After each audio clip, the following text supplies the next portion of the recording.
and then. Okay. Okay.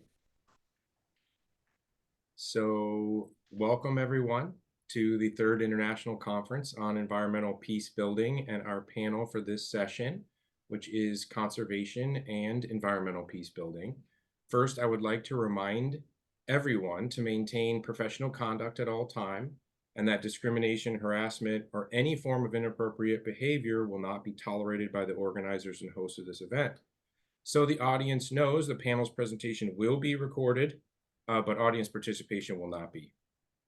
For this session, we are blessed to have 5 wonderful experts on this critical subject who bring direct, on-the-ground experience of many of the challenges that come along with efforts to conserve large areas of natural space while preserving the dignity and protecting the human rights of the local, frontline, and often indigenous communities.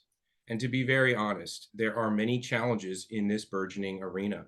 Efforts for conservation writ large are facing uphill battles in design and public participation, in implementation and execution, and ultimately in achieving the very goals these conservation efforts set out to achieve. Our panels should shed light on how programs may improve and how our conservation efforts can integrate the culturally unique communities that call natural spaces home. I am Scott Wilson Badenoch Jr., and I am humbled and honored to be the moderator for this expert panel. And I'm a longtime visiting attorney at the Environmental Law Institute, where I work at the intersection of environmental protection and human rights, which it turns out is where we find ourselves today. And before I continue with the panel, for those communities dealing with environmental justice issues who need pro bono legal support, or for those lawyers or law students out there interested in providing that type of pro bono support, please visit our clearinghouse at eli.org/pro bono. Now let's turn to the panel.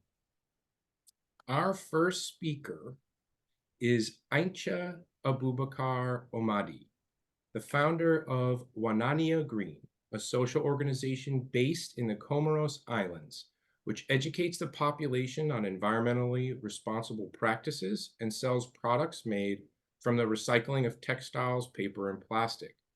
Aincha develops climate change adaptation plans with focus on community engagement, integrating gender considerations, healthcare, and environmental sustainability. Aincha is also an alumna of the United States State Department's Mandela Washington Fellowship. Today, she is going to speak about community development, gender equity, and environmental conservation challenges informed by her work on the ground in the Comoros Islands and beyond. And with that, I will leave the floor to Aincha. Thank you very much. Good day, everyone. As Scott introduced me, I am Aincha Aboubakar. I am from Comoros, mainly Moheli, the smallest yet widest of the Comoros Islands, known for its primary forest, luxuriant vegetation, and coral reefs teeming with marine life. And as the founder of Wanania Green, an organization dedicated to promoting eco-friendly behavior through environmental education, I am very honored to be part of this panel today. The objective of my presentation is to explore the importance of women's roles in environmental protection in the Comoros. I aim to highlight the significant contributions women can make to environmental leadership and suggest strategies for enhancing their participation in environmental initiatives to promote sustainable development and resilience in the Comoros.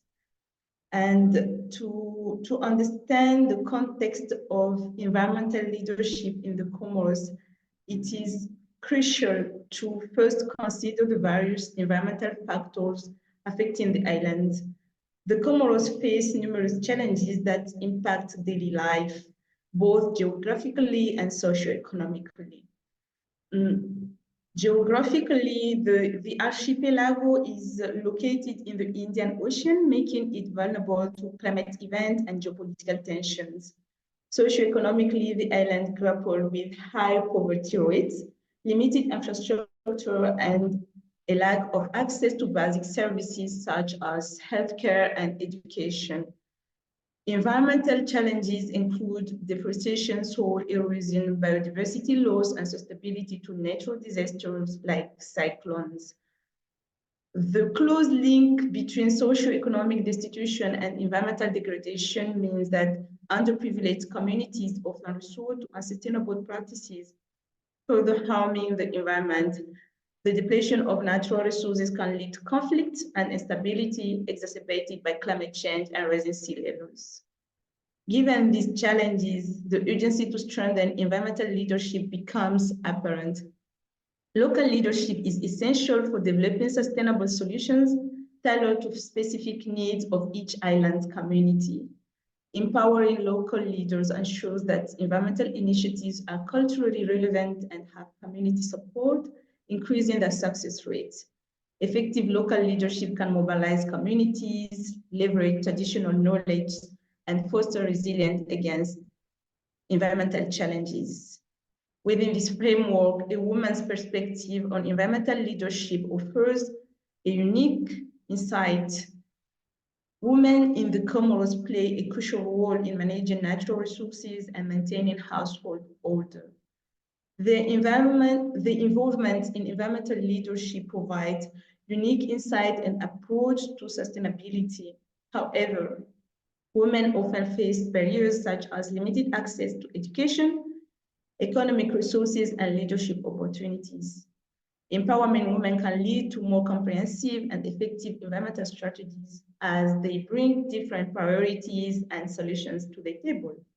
And to address these barriers, it is important to analyze the specific socioeconomic environmental challenges faced by women. Many girls and women encounter obstacles to obtaining education due to cultural norms and financial constraints. Women's participation in the formal economy is limited, and they often work in low-paying, insecure jobs in the informal sector.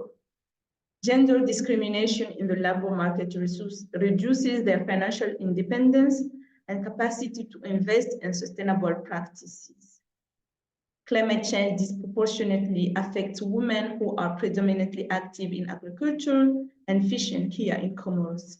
Crop failures and reduced fish stock due to environmental change can devastate their livelihood, and water scarcity forces women and girls to spend more time fetching water, detracting them from their education and economic activities. Given these challenges, several strategies can be employed to empower Comorian women's environmental leadership. Integrating environmental science into school curricula, providing scholarships, and conducting community-based workshops are some of the key approaches to enhancing environmental education and awareness. Integrating environmental science into school curricula is essential to instill foundational knowledge in young minds. Providing scholarship for girls in environmental studies ensures that they have the opportunity to pursue higher education in this critical field.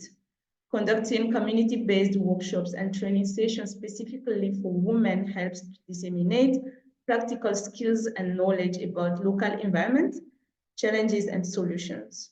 Additionally, utilizing media to spread information on biodiversity and sustainable resource management can raise awareness and educate a broader audience.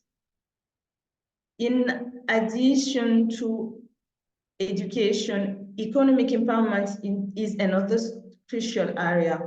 Promoting women-centered economic projects such as agroforestry and handicraft, but also offering training and resources for sustainable practices can significantly enhance women's role in environmental leadership.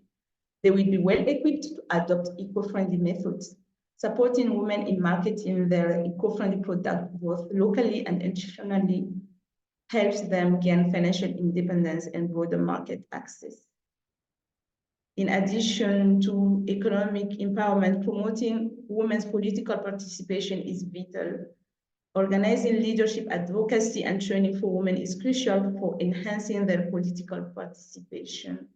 Advocating for policies that ensure women's representation in environmental leadership helps institutionalize their involvement. Finally, valuing traditional knowledge. Traditional knowledges are very essential for sustainable environmental practices. We have to document and share women's traditional ecological knowledge because this is vital for preserving valuable cultural practices. Integrating traditional practices into modern conservation programs ensures that these time-tested methods are not lost. Recognizing and rewarding women who preserve and promote traditional sustainable practices provide them with the acknowledgement and support they deserve. To illustrate the impact of these strategies, let me share a case study. There is a woman called Asna Said Alawi here in Comoros. She founded a company called AMS, exemplifies women's environmental leadership here in the Comoros. Her company focuses on manufacturing and distributing processed agricultural products such as potato, onions, ginger, and various food-based beverages. Her strategic investment in specialized equipment address local challenges such as sporadic electricity and water supply, enable her company to overcome obstacles that had previously hindered agricultural production in the region. She promotes sustainable agricultural practices. She has successfully created employment opportunities, and she encouraged efficient resources and highlighted the importance of local agricultural development. She inspired many young women in the Comoros, and these young ladies are now motivated to follow in her footsteps, seeing her as a model and the proof that women can lead and make significant impact in environmental conservation and economic development. In conclusion, women's involvement in environmental leadership is crucial for addressing the dual challenges for socio-economic fragility and environmental degradation in fragile contexts like the Comoros or other islands. Their participation ensures more inclusive and effective environmental initiatives. Strategies such as environmental education, economic empowerment, and valuing traditional knowledge have shown significant positive impact. It is imperative to maintain and expand efforts to empower women, encourage collaboration between government, NGOs, and community, but also support women's initiative for sustainable future. Thank you very much.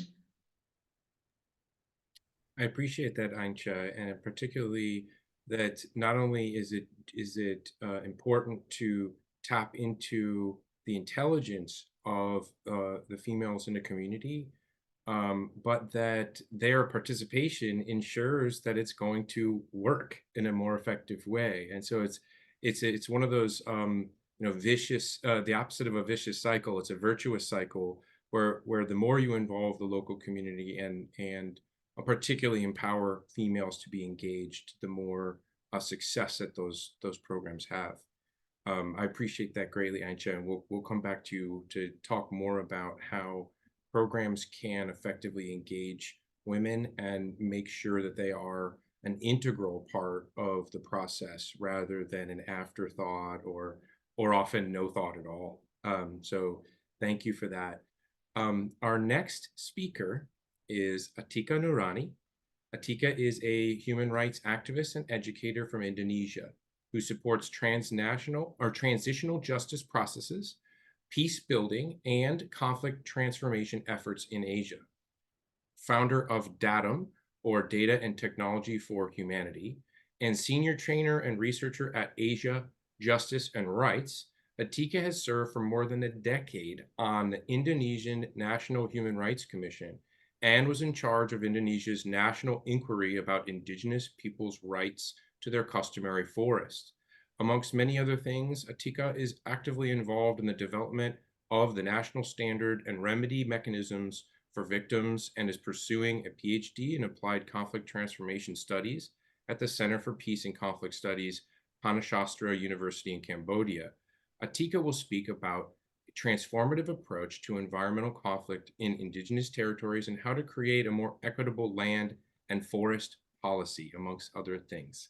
I will leave that to you, Atikah. Thank you. Thank you, Scott. Can you hear me well?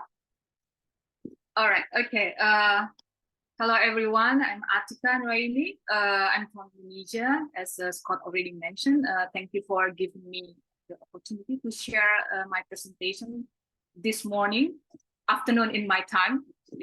I will use this panel to discuss advancing environmental peace building through national inquiry on indigenous forest land conflict in Southeast Asia.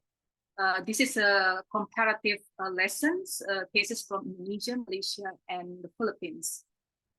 It's not so much on the conservation areas, but I hope it's still relevant to our panel this morning.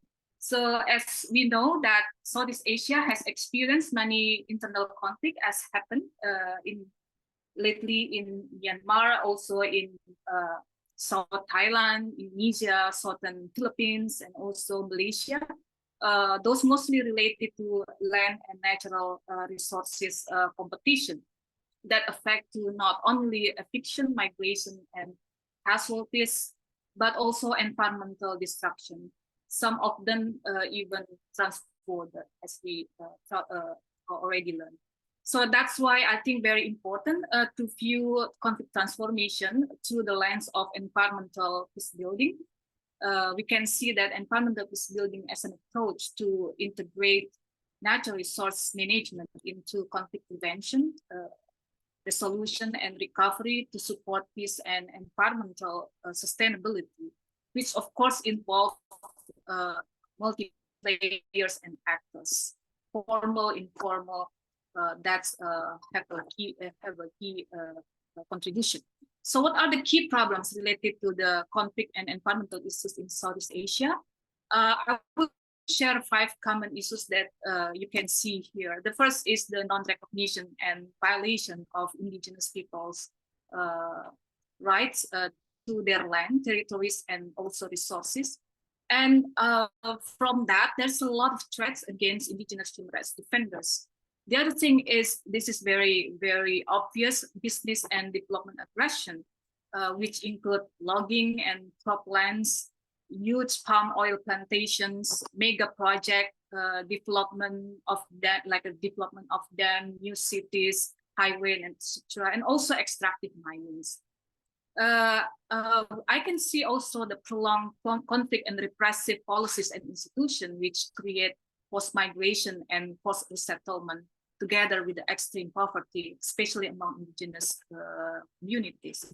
And the last is the massive deforestation. This is something that very, very clear that deforestation has become a concern in many conflict-affected and post-conflict countries, and become possible because of the weak environmental policies and institutions.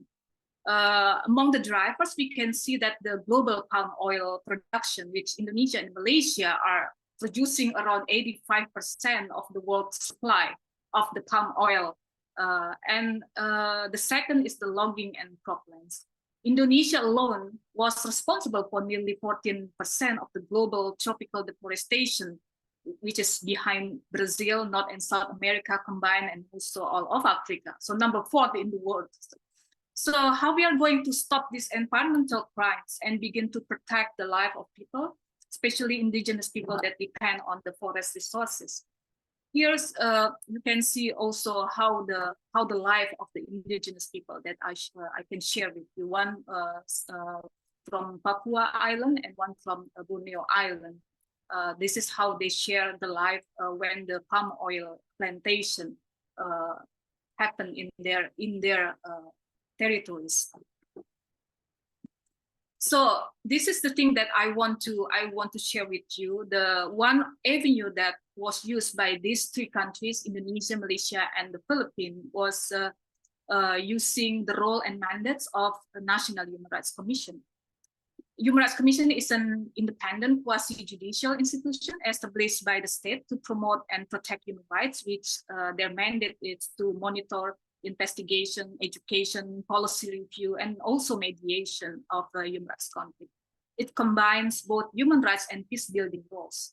Many human rights commissions in the world already use national inquiry to fulfill their mandates in a comprehensive way, as happened also in Australia with the Aboriginal people, and also in Canada, also happened in India, in Mongolia, and also the other 3 countries in this topic that I share with you, Malaysia, Indonesia, and the Philippines.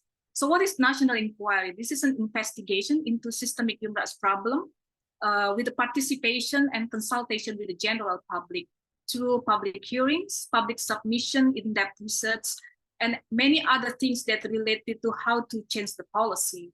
So the inquiry not just conduct investigation, but create community awareness and political pressure. Under conflict management, we can see this as a peace infrastructure. You can see here why I put the national inquiry in this diagram.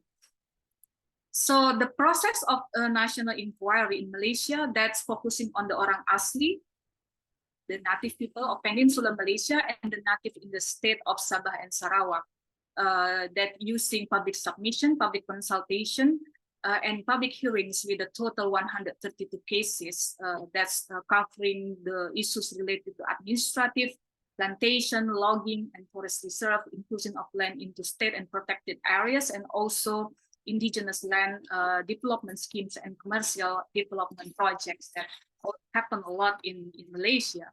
While in the Philippines, that's involving 66 indigenous people tribes out of 120-something ethno-linguistic tribes nationwide.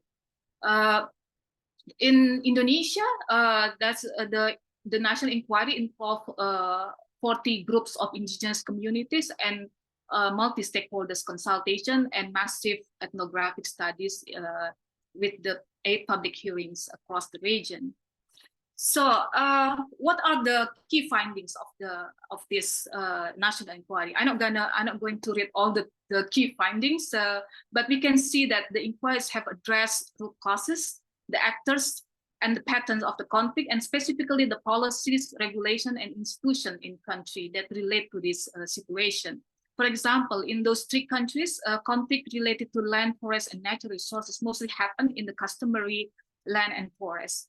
The unilateral concession to the third parties without consent, that creating more conflict and destroying the environment.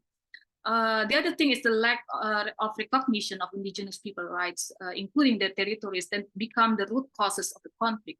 In the context of Indonesia, for example, the indigenous people have to prove their legality and the legitimacy as indigenous communities, and the process merely become administrative matters, which is become a hassle as well for a long time. The other thing is we can see the slow judicial process in court to respond to cases related to indigenous conflict, and also to provide the remedies of the cases, as happened in Malaysia and the Philippines. So among important recommendations that I can share with you here is that recognition land as a central to indigenous people's identity. And then we can see that how there is a need to issue and registration of land to protect indigenous land from encroachment. Also the remedy for land loss, redefining of the process of determination for the forest zonation, or what we call as territorialization, as well as the need for the one map policy and development of information system for the natural resources and environment that also respect to the local or the indigenous wisdom related to their own map. And for the Philippines context, I can see that there is a need to create the Indigenous People Commission in Mindanao to protect indigenous people rights in Bangsamoro political entity, and the mechanism to guarantee their right to self-governance and self-determination in public and private action. I want to close my presentation with the conclusion toward right-based and environmental-based peace building. The first is very important to combine human rights mechanism and peace infrastructure for a systemic conflict and human rights violation, because there's trajectories on that, and why we're not using those avenues as one breakthrough. Indigenous land and forest conflict can be transferred without respecting indigenous people's rights over their existence and territories, and their voices and can be included in all decision-making process. I also want to see to examine discriminatory policies and regulation and push for remedies through judicial and non-judicial process as one thing that need to be pursued. The other thing is, and I think this is something that relevant for this conference, integrate environmental peace building approach into policy framework at all levels, with inclusivity, of course, and self-awareness and bottom-up process. And the last is how we are going to utilize international human rights framework to hold states, armed groups, and also the companies accountable for environmental damage during and after conflict. So I think this is something that I want to share with you, and I will be happy to learn from everyone if I have to respond for that. Thank you, Scott. Thank you, Atikah. If you have another moment to speak about that last part about how we could potentially, as an international community, work to develop accountability mechanisms for the companies that have come through and taken the land and the resources away from communities that have lived there for hundreds of years and many generations, and suddenly over a very short number of years, when a corporation does this type of activity, it can go from a thriving community to desolate and dealing with massive problems. What are your thoughts on that? I think the thing that we can also use, that's like we know there is a VGGT, the voluntary guidelines for land tenure, and I think if the company international multinational companies respect that, this is something that will affect as well how we are going to work on this business. I mean, how we are going to respect the local people, the indigenous people as well. The other thing is how we are going to use that also to create a remedy system for the land loss, and also for the environmental damage need to be counting, right? I mean, this is something that we have to think about. That's the thing that I want to make sure that's also happen when we discuss on this environmental peace building. Absolutely. And I would say of the pillars of the Sustainable Development Goals, the remedy pillar is the least developed and the one that we need to figure out the most. How do we work to ensure that corporations who have done this sort of damage can develop and do pay out to the communities remedy mechanisms that are appropriate? And the international community is working on that, but we have a long way to go, I believe. So thank you so much for that, Atikah. We will come back to you in a bit. I am now going to our next speaker, Dr. Dhirendra Nalbo, co-founder and faculty at the Open Institute for Social Science and an adjunct professor at the Tribhuvan University's Department of Conflict, and a visiting faculty at the Nepal Army Command and Staff College. He teaches and writes about peace and conflict issues, primarily linked with the politics of the environment, climate change, geopolitics, and research methodologies. Dr. Nalbo received his PhD from George Mason University's Jimmy and Rosalind Carter School for Conflict Analysis and Resolution. He will speak about rethinking the liberal approach to conservation and environmental peace building in Nepal, particularly around protected areas that have turned into conflict zones as humans and wildlife compete for survival and sustenance, and how governance of those protected areas can be reimagined through the lens of environmental and social justice, centralizing communities in conservation efforts rather than marginalizing or externalizing them. Dr. Nalbo, I will leave it to you.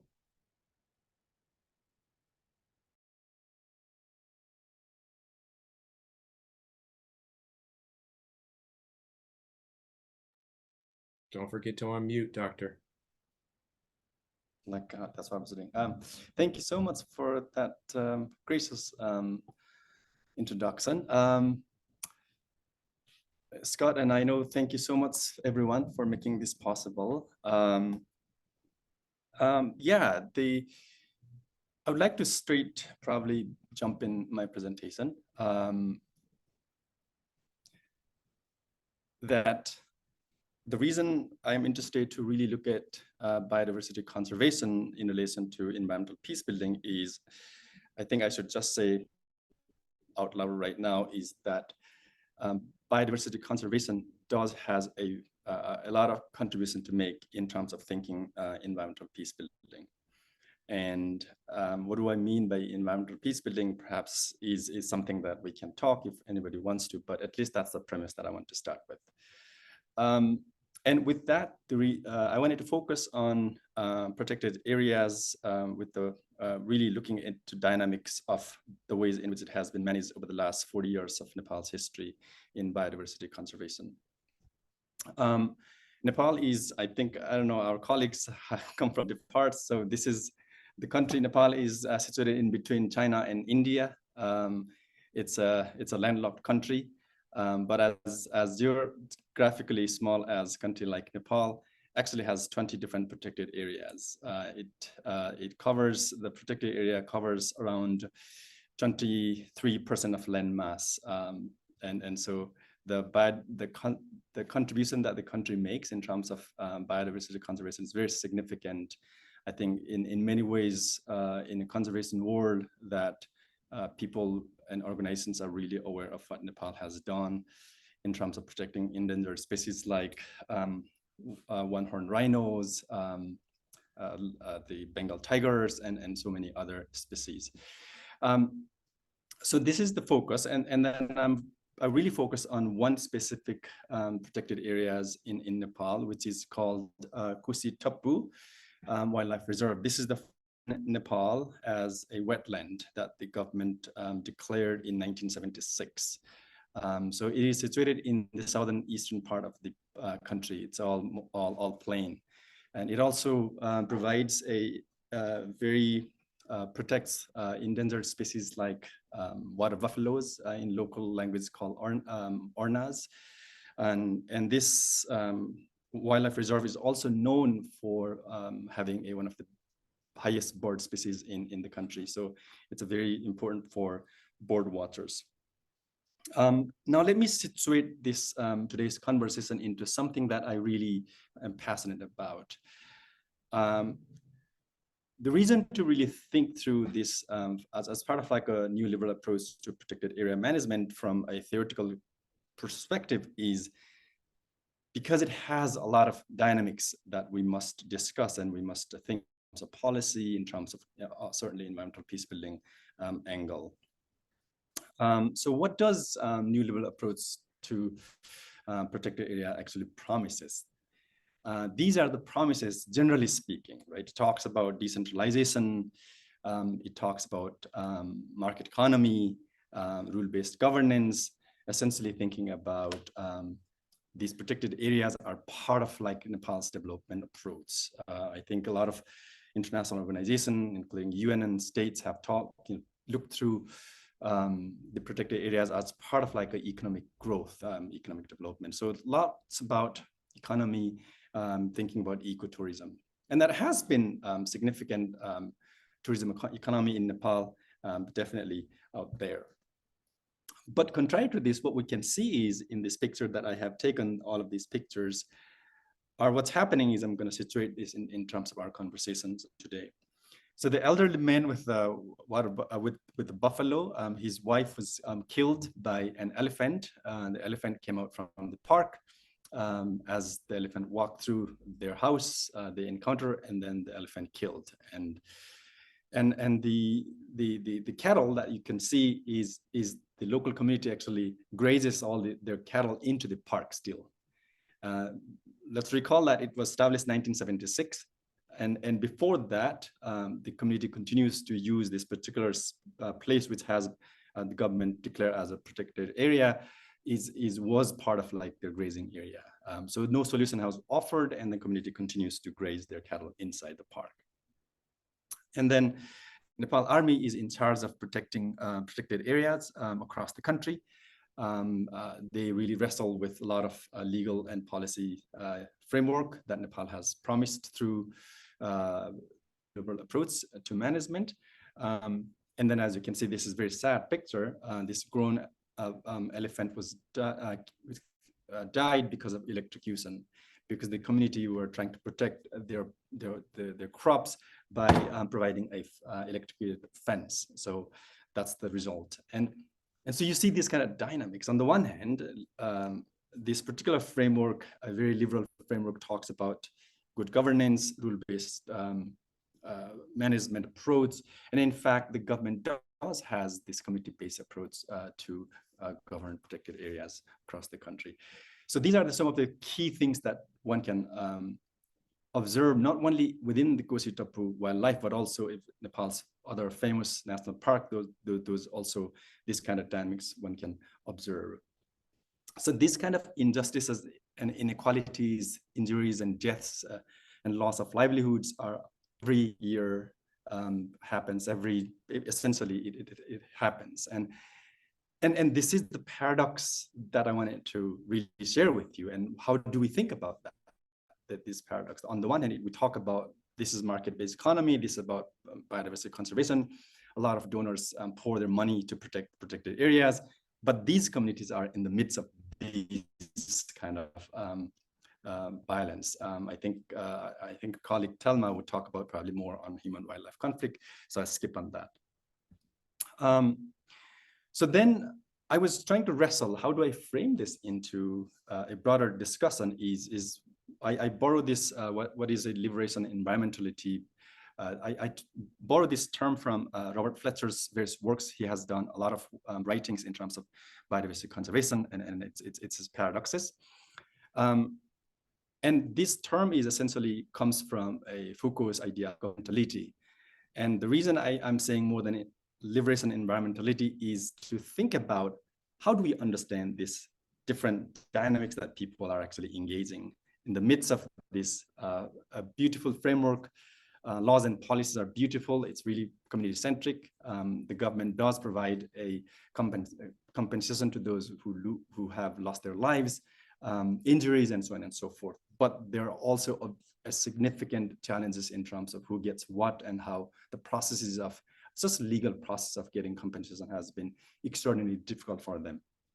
But what the communities do is also quite fascinating. For example, this particular picture you can see is there are specific small community live nearby this protected area of Kosi Tapu. They are fishermen. They fish every day, but the government says you can't fish from. So you can fish from 6 a.m. to 6 p.m. every day, but you cannot fish again from June to July to September, because that 3 months are considered as a fish breeding season. So but then they say we can't live for 3 months without eating anything, so we will continue to fish. And sometimes we go 6 p.m. and 6 a.m. to 6 p.m. we can't find fishes, so we gotta stay longer. So they continue to fish, but of course they're also subject to a lot of harassment, legal charges, a lot of intimidation, and so on and so forth. And this is another picture. I wasn't doing research, and so I was with another colleague, and I was across this river, so sitting with, talking with these grazing community. They actually, this is very illegal. Legally, they're not supposed to do that, but they graze every day. Hundreds and hundreds of cattle go inside the park. And these women were not kind of sitting around, and when we walked from across the river to come this other side of the river, and then they start walking in. And then the person who was accompanying me told me that they thought you were an army. So they were waiting for not to, so that they're not get into trouble. And then I asked, like, why are they going there? Turns out what they're going, the reason for them to go inside is across the river is to collect cattle manure as part of firewood that they use to cook their dinner. That's, you know, firewood. And the reason they go to collect the cattle manure inside the park is because the cattle they have at home, the manure will be used for fertilizer. And so they know that collecting those manure from inside the park is something that they can do.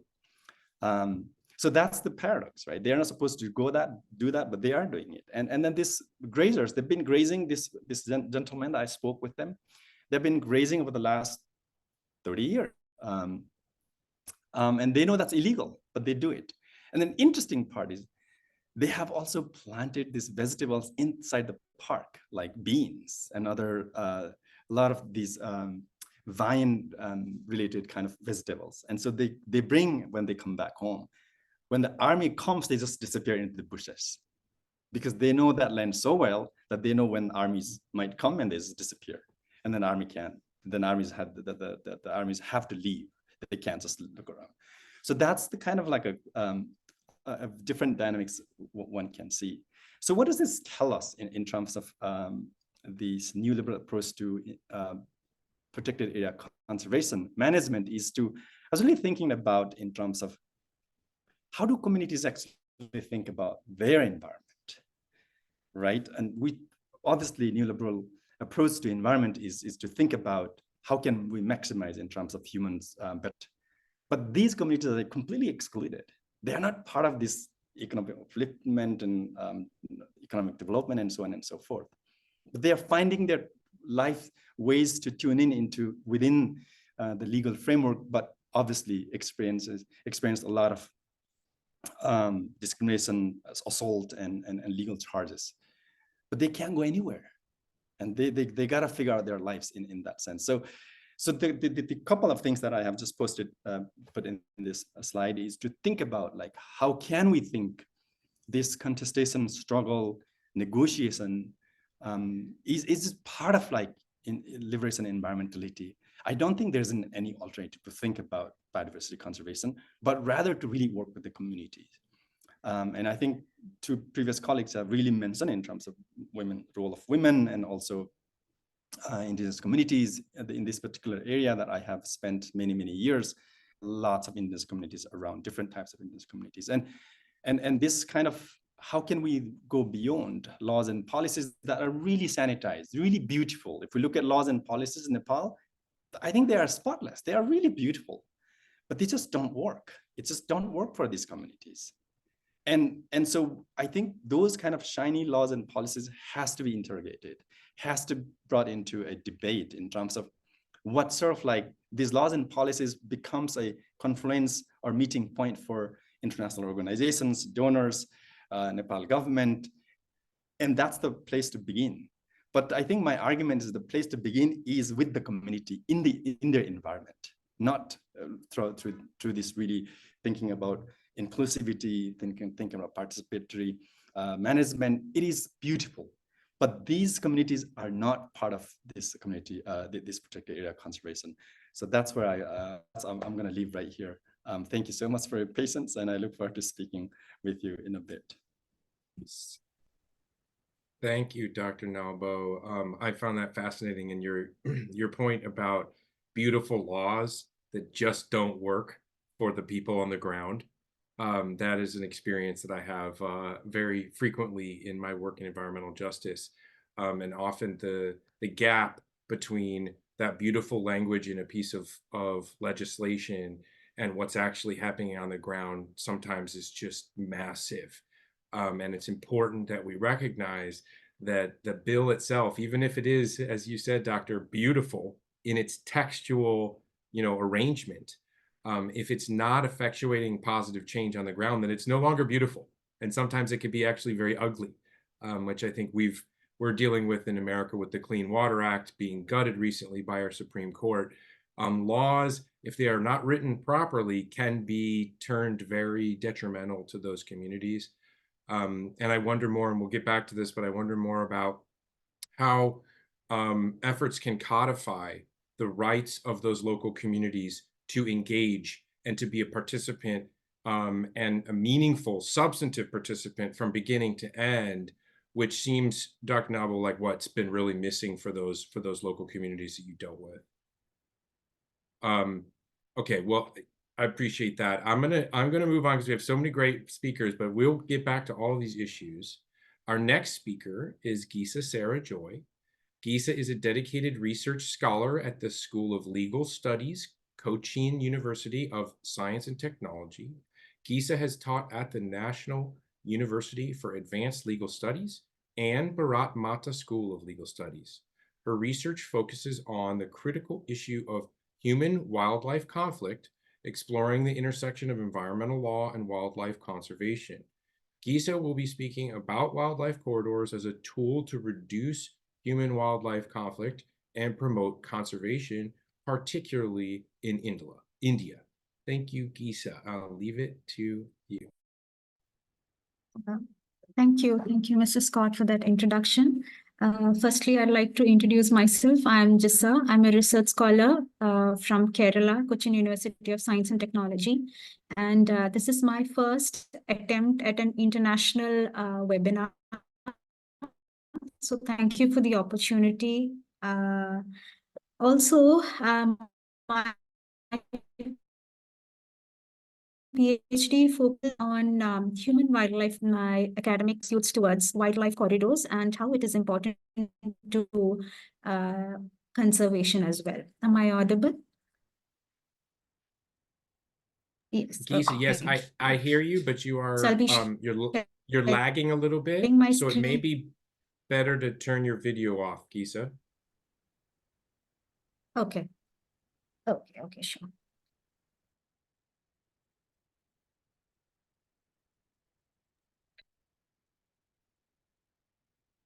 Sorry, please wait. Yeah. All right. So is the PPT visible? Yes, Okay, we thank see you. it. So basically, I'll be talking about wildlife corridors as a tool in mitigating human-wildlife conflict, and it's a legal analysis with special reference to India. Now, wildlife corridors, as we know, it is very much essential in ecological conservation, and most of the ecological literature focuses on how important a wildlife corridor is in increasing species survivorship and to enhance genetic diversity.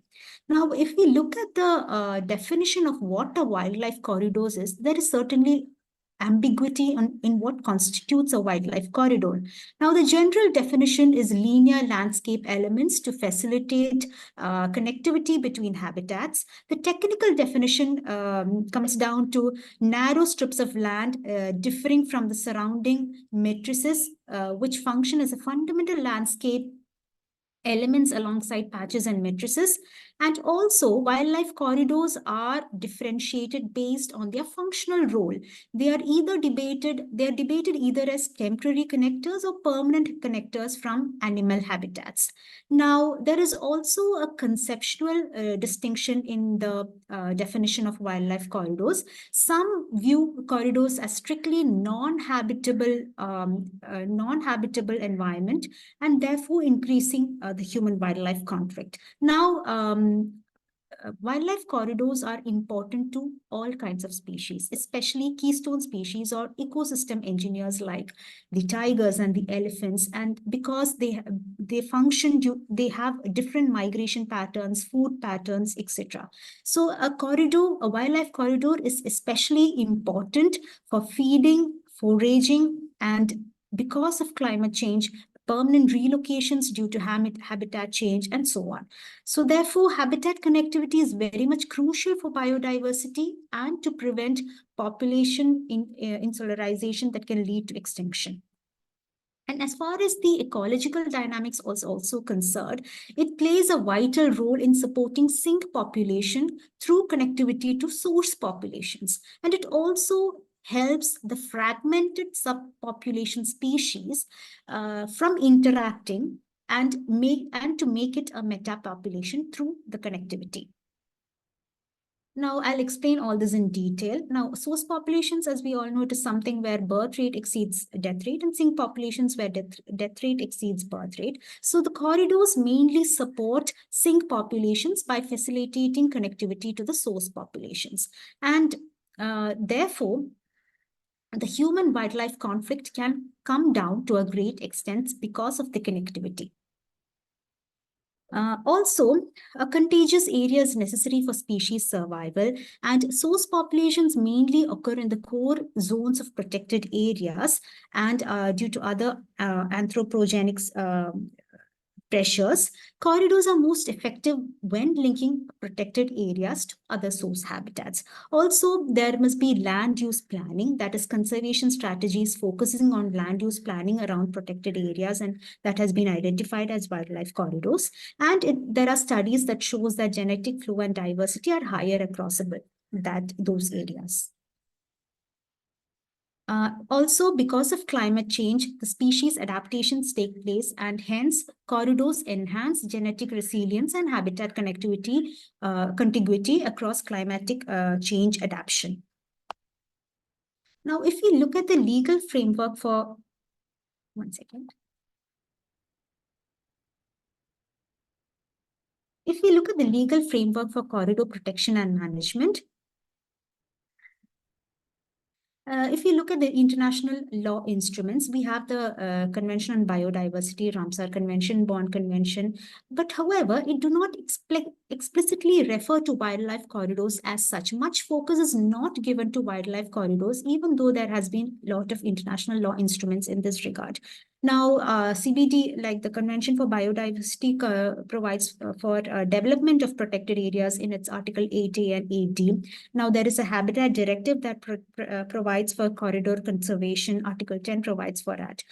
Again, the Ramsar Convention allows for dynamic management of designated wetlands, and there has been conference of parties that has made decisions to address the contemporaneous issues and adopted a program on protected areas and established a working group on protected areas.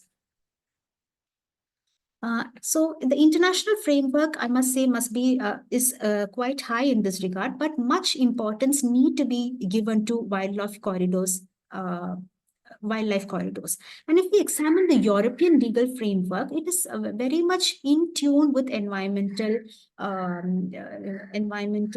concerns. For example, the Berne Convention on Conservation of European Wildlife and Natural Habitat, it obligates the parties to take necessary measures for the conservation of natural conservation of birds and wildlife. It includes mandatory biennial reports, voluntary general reports, etc. It stresses the establishing and preserving connectivity between protected areas. And then we have the European Union directives for birds and habitats, for maintaining the population levels based on cultural requirements and to restore natural habitats. Based on Article 10 of the Habitats Directive. Now, if you look at the Indian legal framework, we have a lot of laws regarding wildlife protection, and I must say the Indian government has been taking much steps to enhance conservation. However, there are certain legislative gaps that needs to be filled. For example, if we take the wildlife corridor itself, no specific legal instrument mentions the corridor criticality, except in National Tiger Conservation Authority guidelines, which was issued in 2012. There is no other direct statute or guideline that expressly mentions wildlife corridor criticality. Also, the wildlife corridors are mostly in protected areas or reserved forests, or so therefore it is protected, but much legislative gap is there. Now, yes. So what are the obstacles in protecting wildlife corridors? Of course, population pressures and natural spaces, growing land, infrastructure, and energy needs to push natural spaces, human habitation, agriculture, mining, roads, and railways. All these are obstacles. And of course, the science of road ecology, it is still an emerging field. Quantifying the ecological impacts of road, it is still an emerging field. So the legal measures for corridor protection can be very much, even though India has been contributing positively towards wildlife conservation, much can be needed with this special aspect, as in how important wildlife corridor is, must be taken with a little more seriousness. So there are many things that can be done. For example, we have already included local communities in biodiversity conservation. For example, Section 36 of the Wildlife Protection Act is with this regard. So the average, we have a conservation reserve, and the great example for this is the lion-tailed macaw conservation reserve. And the average size of a conservation reserve is about 36 square kilometers. And the conservation reserves offer minimal interference with the local communities. And there is a draft policy favoring the declaration of protected areas, areas around protected areas as conservation reserves. Again, we have the Section 36 of the Wildlife Protection Act that provides for community reserves as well, but there are challenges in its implementation because of resistance from communities. And also we have the option in the Indian statute, Biodiversity Act 2002 provides for biodiversity heritage sites. However, there are only 7 biodiversity heritage sites in the country.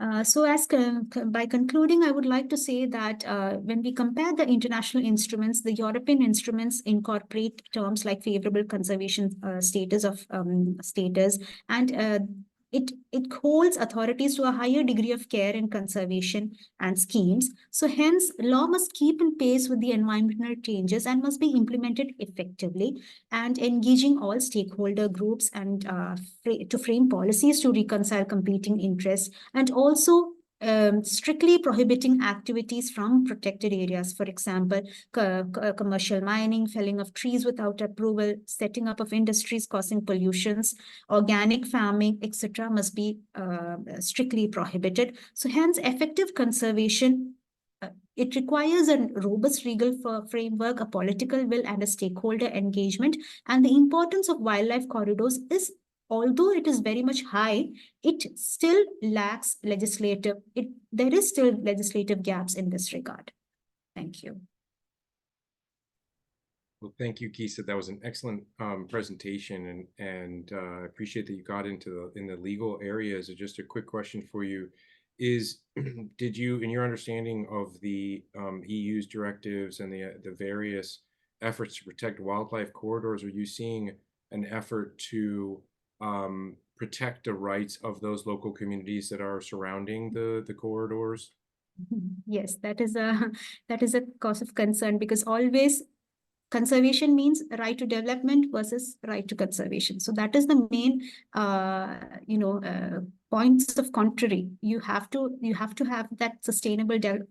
When I speak for developing countries like ours, there is always a right to sustainable development versus a right to conservation or animal rights.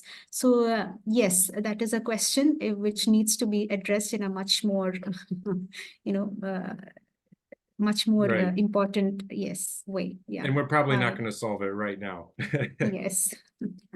Yes. Thank you for that, Gisa.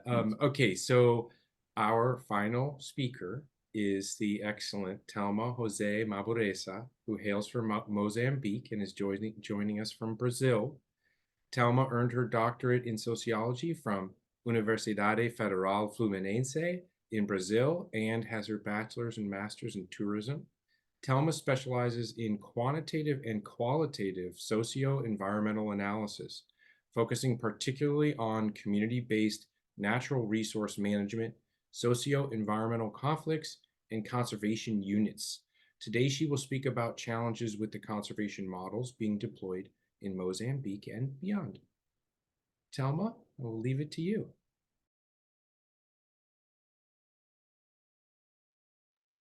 Good morning. Thanks a lot to stay here. And I'm Mozambican. I'm studying. My presentation, it's okay. I haven't anything to speak. I'm going to speak about wildlife conflict in Africa, examining the boundaries of the conservation models in Changana community, the case of Mozambique. In 1997, the Peace Park, also known as International Peace Park or Transfrontier Peace Park, are protected area that extend across nation and borders. Their purpose is promote biodiversity conservation, international cooperation, and peace between the nations. The concept of the Peace Park first emerged with the establishment of the Waterton Glacier International Park in 1932, located on the border between the United States and Canada. In South Africa in 1997, inspired by this model, Mandela proposed this initiative in Africa. Mandela emphasized that the political boundaries should not interfere with biological system and advocated for the removal of this boundary to reconnect the nation with the ancient and biological ecosystem. In this photo, you can see Mandela here. This photo was in the day of the inauguration of this initiative. Here is the Prince Bernhard for Netherlands, and here Anton Rupert is one of the co-founder of the WWF.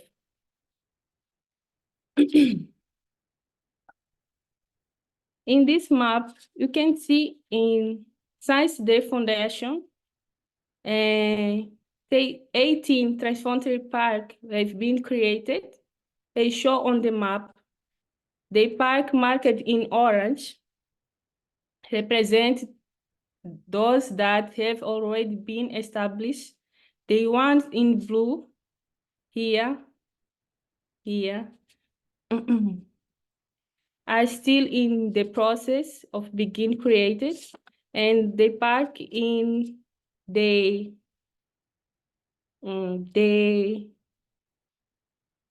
in gray the park are consolidated. In Mozambique, this park included the territory of the Zimbabwe, South Africa, and Mozambique. This part in green is the parts are now consolidated, and this other part is the parts are in process of consolidation of this institutionalization.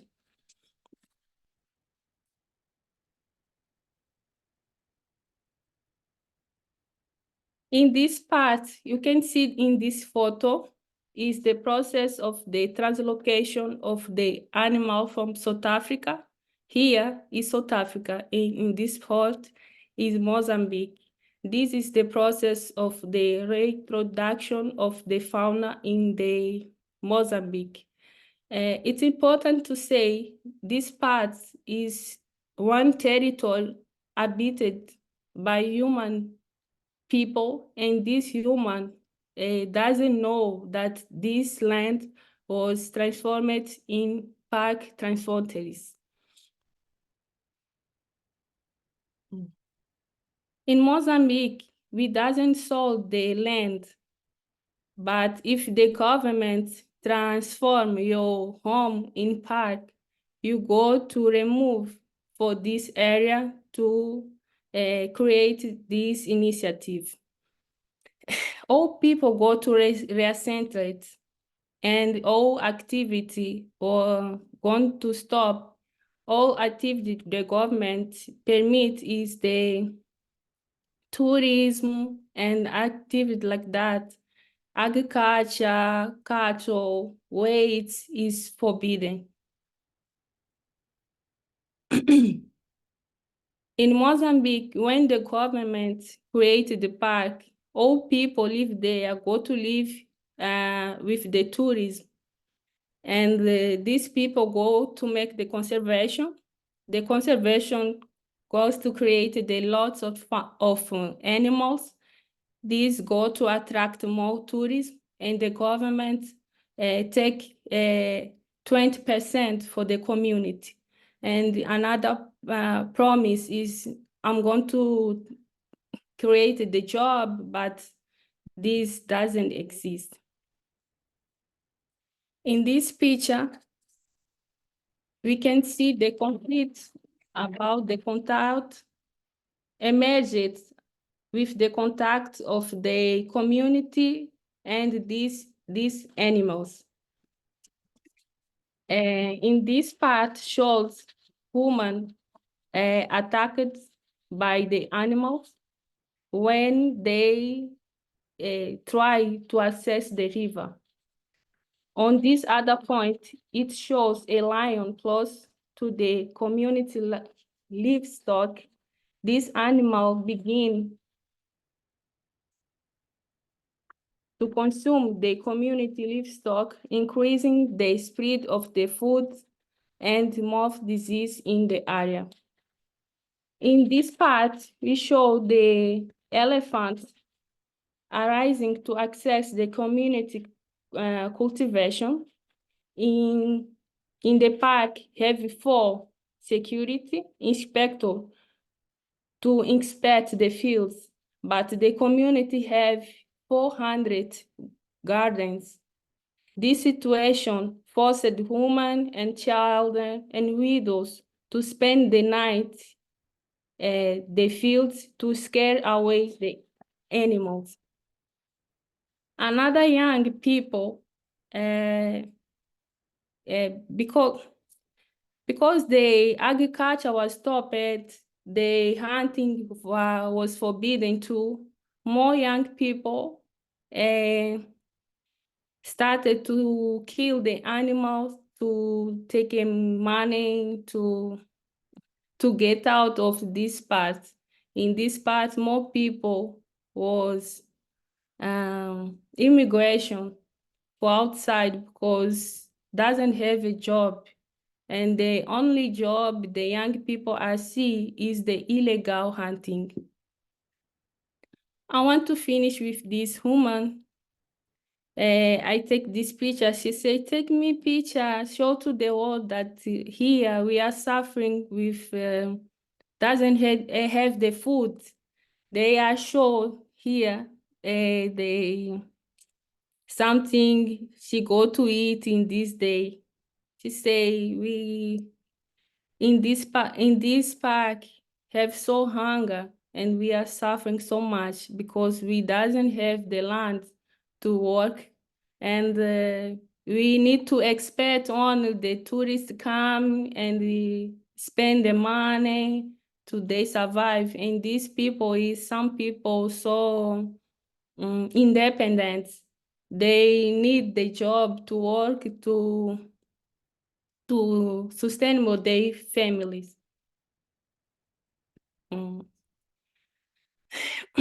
To conclude, my conclusion is the community are excluded from meaningful participation in tourism, and this park was created doesn't consent of the community, and in this day, all community are suffering.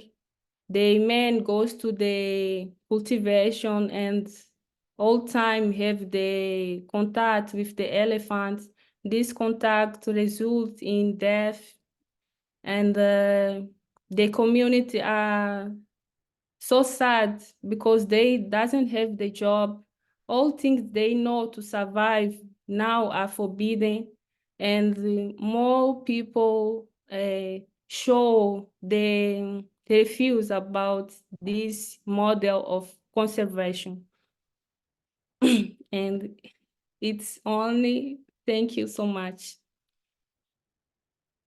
Thank you, Telma. I'm struck by the similarities with Dr. Nalbo's presentation and the consequences for the local communities, both in accessing food, but also their safety being at risk, their fields being trampled, these issues that frankly should have been part of the model from the beginning, but were left out, as they usually are, and that has great negative effects for those communities. I also find your comment about political boundaries interfering with biological ecosystems to be very important. We suffer from that on our southern border in the United States. Our ecosystem there is chopped in half by an unnecessary wall to separate our nations, and it is terrible for the wildlife and the ecosystem. But it's very interesting to see that barrier with Mozambique and South Africa that's created because of a political boundary, but they're going over the boundary to try to support this effort together in coalition. So I'm encouraged by some of those aspects of your presentation, Telma, but I'm also very discouraged by the negative consequences for those communities and that woman who you spoke to in the village there. So I also want to leave this last 20 minutes for questions, and I see some grateful folks for the presentation. I wanted to first ask, and feel free to jump in, whomever feels compelled to. The first question is, are there some tools or mechanisms that can be used to mitigate the human and wildlife conflicts that seem to be happening? And Telma, feel free to start, and we can go from there. In our context, our animals, it's so difficult to cohabitation, and this park, it's so big, and the government needs to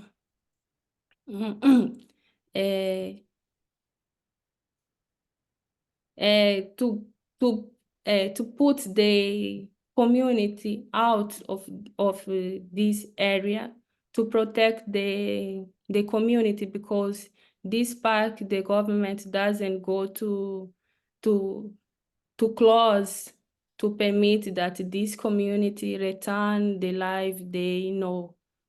And it's something like that, because it's difficult to cohabitation with the lion, the elephants. All the time you go to be in security, and the security is the first thing we need to survive. Okay, I appreciate that, Telma. And I assume that Dr. Nalbo, you have some thoughts on mechanisms or developments that could work to solve those problems.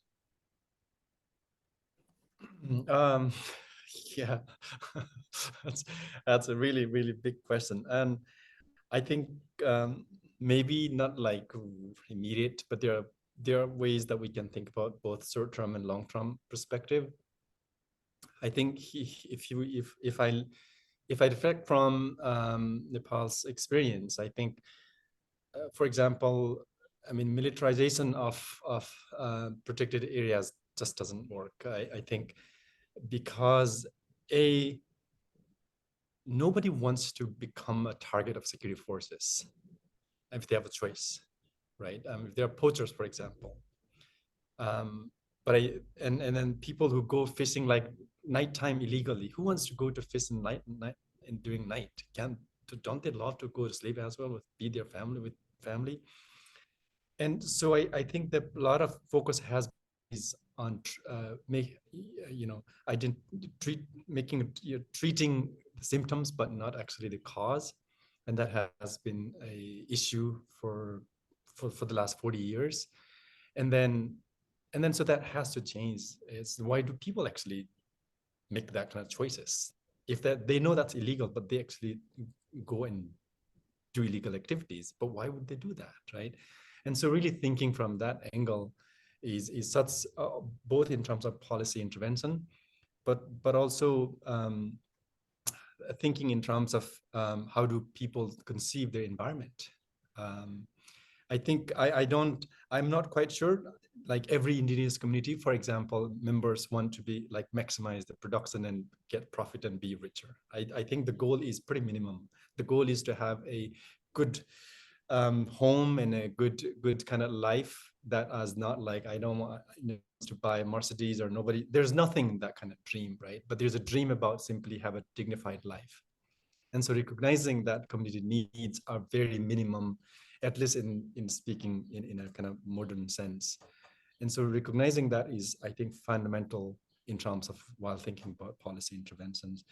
And then I think the one last thing that I want to talk about is probably share with is is I think it's so hard. I guess because I also come from a village. I grew up in a village, so I have a very intimate relationship with land and wildlife, and I grew up that way. That to think that community members are a threat to conservation is just sad. I think that just requires a fundamental shift in thinking, that no community members want to go and like fish everything. They are not like overfishing. They exactly know what they are doing it. Nobody wants to go, I don't know, buffaloes for some reason, right? It's just there's not threat. But the more we really create a restrictive legal framework that doesn't really reflect their community, the community needs, then the tussle begins. I think so. Those are the three things that I wanted to share with you. Thank you. But thank you so much. Okay, I saw Gisa pop up, and I know with your wildlife corridor experience, you may have some thoughts on this. Did you have something to add to this one? Yeah, sure, Scott. Actually, in my area, in my state, Kerala, the most affected region is Wayanad. And when you examine the statistics, most of the human-wildlife conflict occurs during monsoon season. So it is not because of the scarcity of water or food. So what is exactly the problem needs to be really, introspected, because if it's not a question of scarcity, or if it is not a question of spaces or anything of that sort, then what is it really? And as a tool for mitigating human-wildlife conflict, of course, compensation is always good, in the sense, fast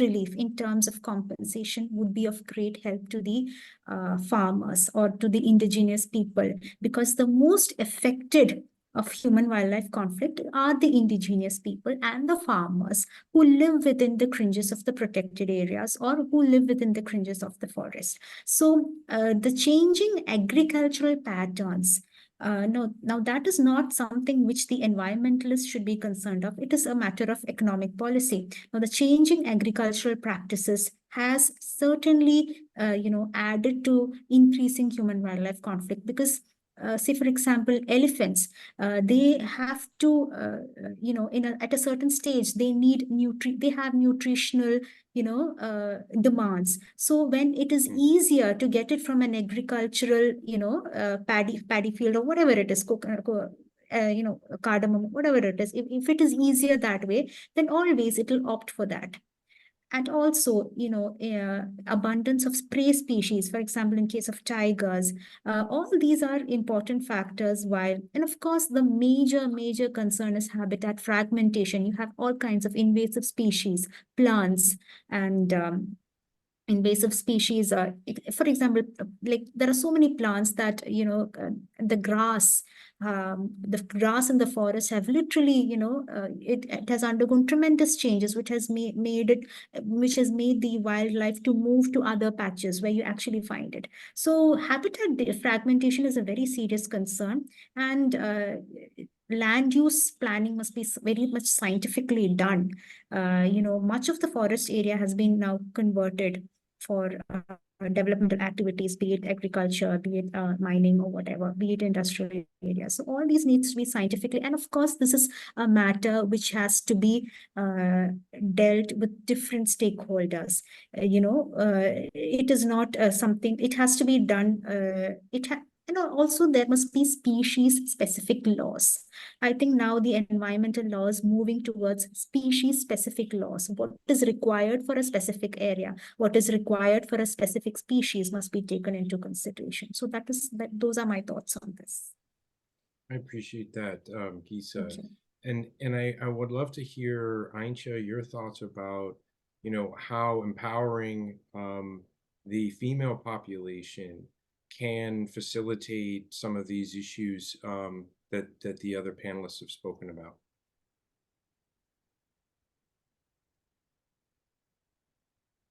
Thank you very much for your question. So how the female can empower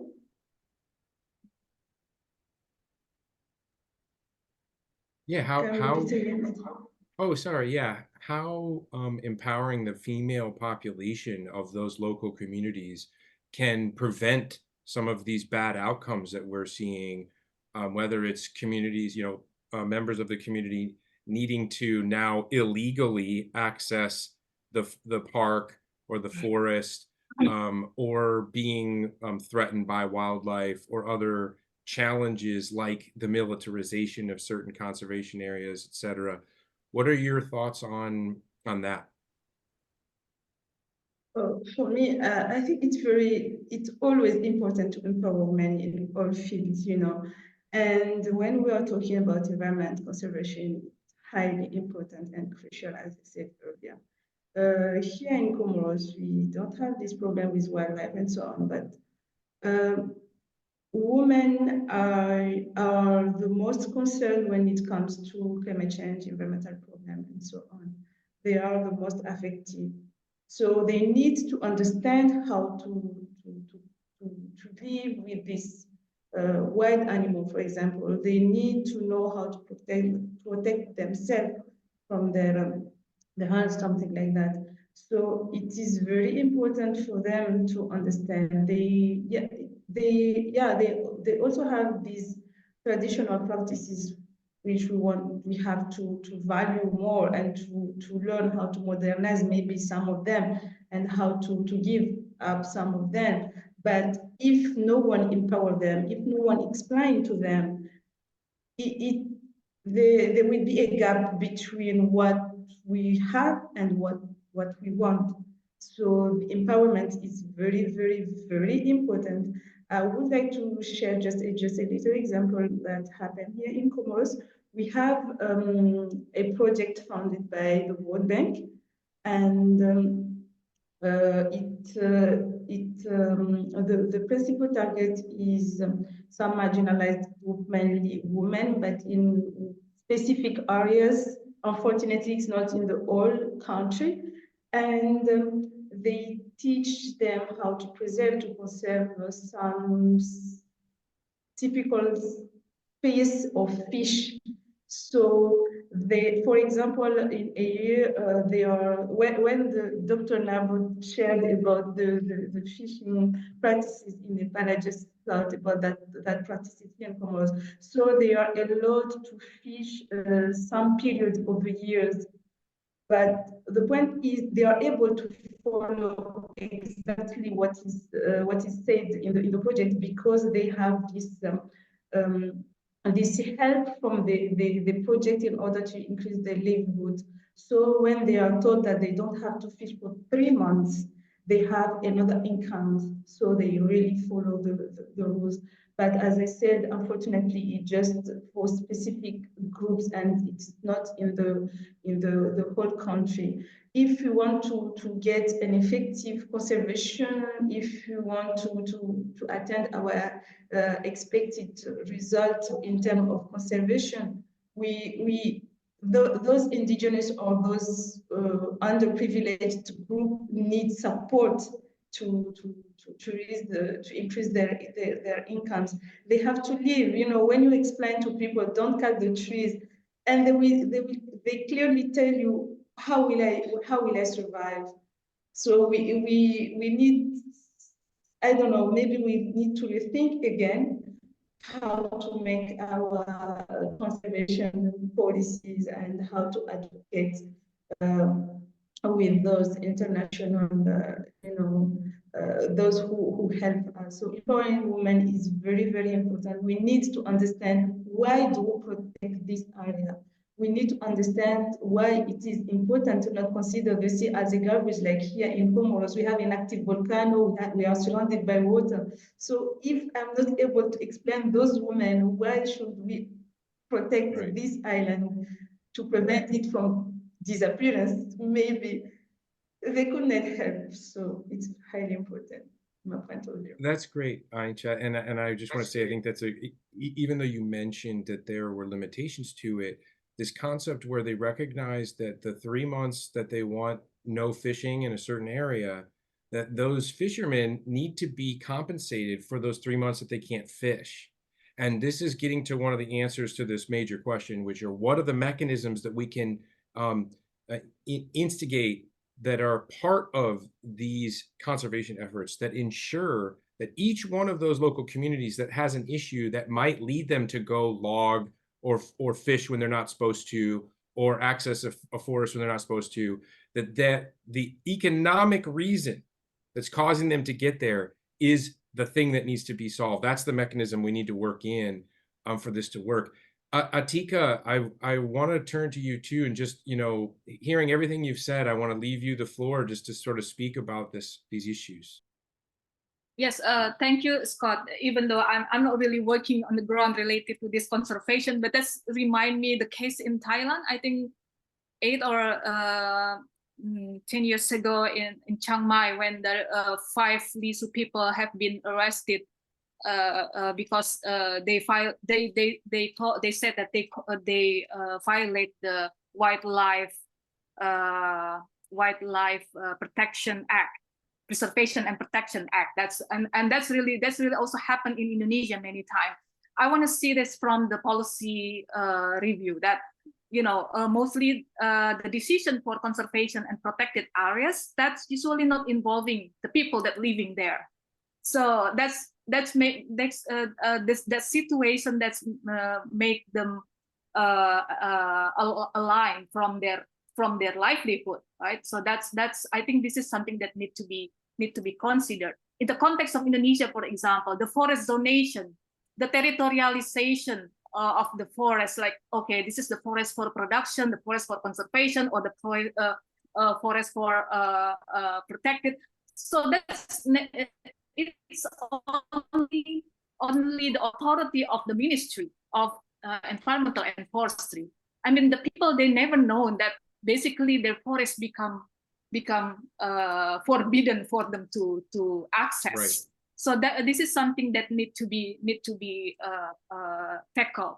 The other thing is probably we need to start to think about the traditional conservation, checking all the traditional conservation model. Like, I mean, in Timor-Leste, they have a Tarabandu, right? I mean, this is something that we learn as well, how we are going to learn from different traditional methods, that not just the formal mechanism, but also the informal and traditional methods that government should acknowledge that. I think that's my comment around that. Yeah, that's beautiful. And I think what we're also all saying here is that the frontline communities to these conservation efforts must be part and parcel of the conservation effort from the beginning throughout, and all of those issues that every one of these panelists have brought up, those need to be incorporated into the plan at the beginning, not thought of after the fact. Oh, sorry, we forgot that these people have to fish to live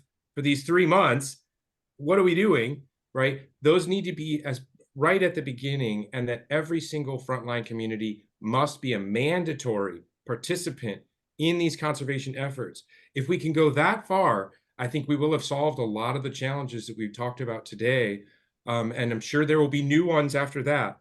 But the mandatory participation of frontline communities and the mandatory engagement with all of those issues that those communities are going to face needs to be the next step in conservation and environmental peace building.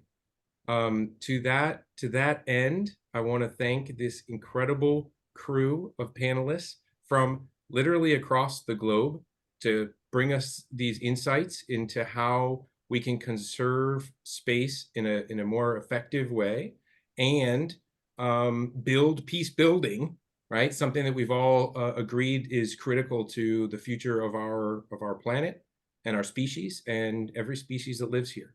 So on that note, I want to thank everyone who attended. If you want to share this video with others, please check back at the event site, and we will have that, and you can send it out. And with no further ado, I will send everyone off to the rest of their days or evenings, wherever that may be. But thank you all, and bless you. Have a great evening or morning. Thank you. Well, thank you so much, Thank Scott. you, Scott. Thank you, everyone. And also Carl and your team. Thank you so much. Thank you. Indeed. Bye-bye. Thank you. Bye-bye. Bye-bye.